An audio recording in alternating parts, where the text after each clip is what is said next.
எந்த விளையாட்டு, எந்த கொண்டாட்டம், யாருடைய ரசிகர்கள் அதெல்லாம் எனக்கு தெரியாதுங்க. ஆனா 13 உயிர் போயிருச்சு அப்படிங்கிறது இப்போதைக்கு ஒரு நிலவரம்.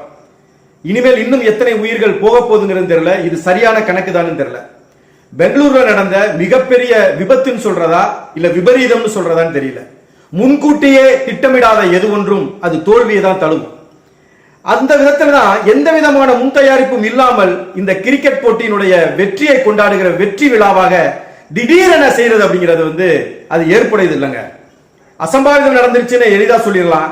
ஆனால் அந்த 13 உயிர்கள் இன்னும் எத்தனை உயிர்னு தெரியல. ஆனால் இந்த உயிர்களுக்கெல்லாம் யார் விலை சொல்ல போறான்னு தெரியல. இந்த குடும்பங்களுக்கு யார் பதில் சொல்ல போறாங்கன்னு தெரியல.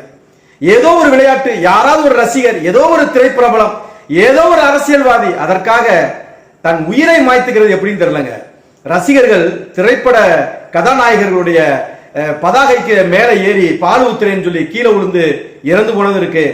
ஒரு பிரபலமான நடிகர் வந்தாருங்கிறதுக்காக குடும்பத்தோட போய் செத்ததும் இருக்கு.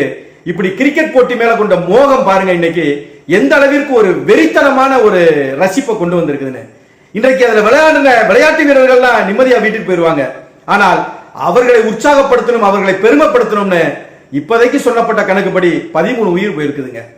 இதற்கு யார் பதில் சொல்ல போறா?